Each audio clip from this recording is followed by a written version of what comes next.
Hi, my name's Richard. I'm Rachel. Welcome to Aspirations Dance video lessons. While the techniques that we're going to discuss in these videos will work for any level of dancer, we are going to be primarily looking at the casual dancer, the kind of person who isn't really interested in the pressures of competition work, but just really wants to get onto the dance floor and experience the fun and enjoyment of partner dancing. So let's get things started.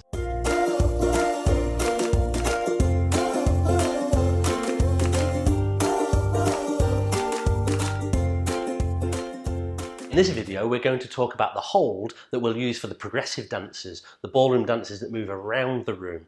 So that will allow us to interact with our partner in a certain way, which is going to become important as we start progressing into some of the more advanced work. Okay, to start off with, we need to define roles. So we need a lead role and we need a follow role. Now, traditionally, the lead role has been taken by the male in a male-female partnership, but of course, you can do whatever you like. If it's a male-male partnership or a female-female partnership, you can choose who's going to be the lead and work from there. But even in a male-female partnership, sometimes when we're out on the dance floor, we'll switch roles and Rachel will lead, I'll follow. I'm not very good at it, but she'll still do that. So you can decide what you want to do. So we are going to talk about some different levels of the hold. So we'll start off with a very basic version that will allow you to just jump up, get up on the dance floor, have some fun, and then we'll develop that a little bit more in the video. So if you want to look at some of the deeper techniques of the hold work, then you just keep watching. But we'll let you know when you can just shoot off and go and pick one of the other videos and get yourself started. So the first thing we want to do as a lead is extend our left hand towards our partner with the palm facing outwards like this, which then allows the follow to place their right hand very gently inside like this. We want to make sure that we're not squeezing fingers here. So if you're a little bit nervous about getting started with your dancing, it's very easy to find yourself crunching the fingers down. We definitely want to avoid that. So we also want to try and avoid fingers sticking out like this as well.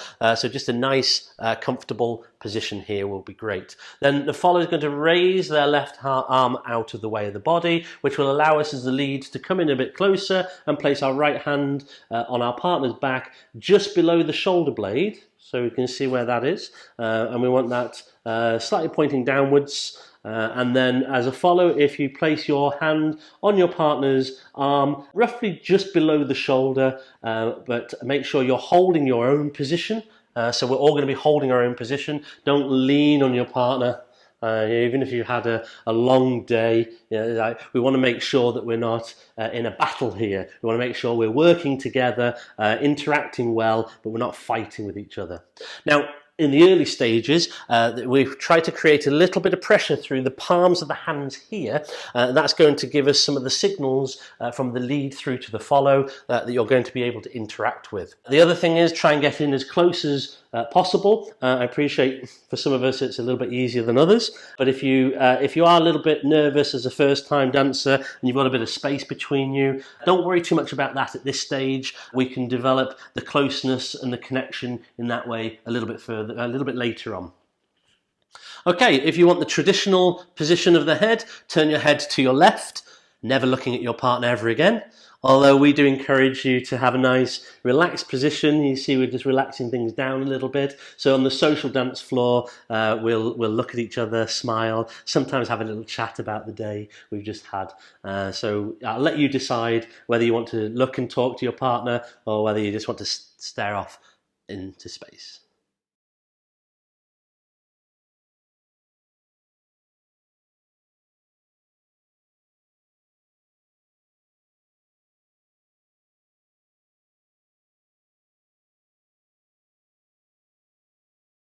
Now we're going to look at developing that a little bit further, and we're going to talk about some of the other techniques that we might want to look at, and then some of the interactions between us that if you want to develop and improve your lead and follow work on the ballroom floor, then this is the important stuff for that. So when we're looking at the positioning, one of the things that we don't really talk about when we first start out is the exact positioning of partner. We just say we'll get together. What we will look at now is where we want to position partner so that we're going to get the best information for some of the later work that we're going to be doing. So the way to do that is line yourself up with your partner, so your belt buckles are lined up. If you're not wearing a belt, use your imagination. We're lined up here, and then we're going to shift ever so slightly to the right, so bringing partner just to your right hand side. We'll just change angle here so you can see the position that we're in here. If I draw a line from my hip, you can see that passes by Rachel on this side, whereas if we were straight on with each other, we're going to see that we're going to be in line with each other. So that's not optimal when we're starting to develop some of the later work that we're going to be working on. And then making sure that we're keeping shoulders back, standing up straight, and then as we take our position here now, we can get ourselves ready into a connection that is a bit closer now, and we can now start focusing a little bit more on the framework and the connection work from this close position with partner slightly off to the right hand side. And now what we're looking at is, still at this stage, we'll be looking at the pressures through the hands here and making sure that this hand is nicely on the back there. So from a follows perspective, Rachel, what would you be looking for from a good lead hold at this stage? The main thing we want is a nice solid frame. We want to know that our partner's hand is there on the back. We don't want it hovering somewhere near the back. So please make sure you're confident with your frame. You've got to be able to move your partner at the end of the day. Your partner isn't going to know what's happening, particularly as you move a little bit later down the line and get more and more steps and sequences into your repertoire. You need to be able to signal to your partner what's going on, and all of that comes through your frame. Okay? Follows, make sure you lock your frame in position. We don't want any spaghetti arms. We want to get our position and hold it. Nothing moves from there, regardless of what's happening with the steps. Particularly this arm here, we don't want it to go past the body at any point. Okay, so a little bit of tension in the arms, but again, not getting too tense that we're gripping our partner and getting into awkward positions. Okay, so that's kind of phase 2 of the hold. Again, if you're looking for improvements on your positioning so that when you're moving around some of the base work, you're going to get that great feeling of working together. And you start to see improvements almost straight away in the look and feel of your dancing. So one of the things that we look at in this is how the follow actually interacts with the lead, because when moving in ballroom dancing, it's very easy for the follow to think, oh, I must step backwards, and therefore try to move themselves backwards. Well, the reality is, when we're hitting into position, what we're looking at is we're looking at movement towards partner right from the very setup. So as soon as we set up here, Rachel is now moving in towards me. So what you'll see is, if I was to move backwards, Rachel stays with me.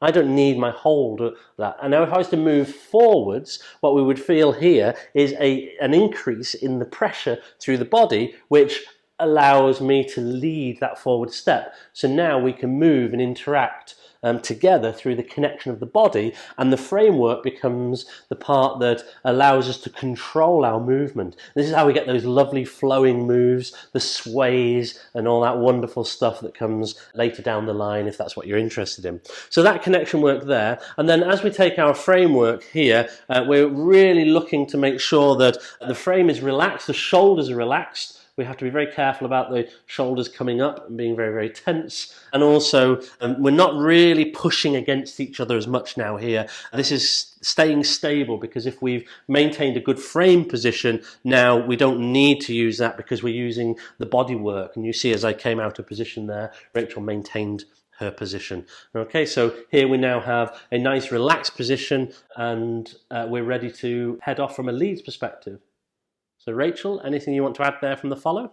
I think just the importance of what you said, making sure the shoulders don't come up. You want to make sure you've got a nice long neck, shoulders down as much as you can. Think about, if you want to work on your shoulders a little bit, bring them up towards your ears, roll them back, and then squeeze the shoulder blades down and back together, and try and maintain that position when you lift the arms up. That's the tricky bit, and hold it. It'll feel a little bit uncomfortable initially, but you'll get used to it after a little bit of time. And then, of course, when we can still look at each other and talk if we want to, but we're probably more inclined to take this head position to the left, which does many things. It aligns the body as well, so that's one of the reasons why that's there. So as we look at the technical reason for turning the head to the left, because if we turn to the right, it's very easy for everything to shift out of position, whereas when we have that head to the left, it locks everything in. So now as we've got these great positions and the great connection here, good framework, we're getting our, I say get our smiles on, I don't mean big fixed grins, smile because you're loving it. And then we can kind of sink into this a little bit and kind of move in. You can see a little bit of flex in those knees, and that's going to give us a much softer dance now as we start to develop that. So again, these can all be applied to those base techniques that we talk about in the other videos as well. Thank you for watching. I hope you've enjoyed that. Do all the usual stuff. Give us feedback, like, subscribe, call us in the wee small hours with all your problems. If it's important to you, it's important to us. We just want to make sure you're having a great time out there on the dance floor.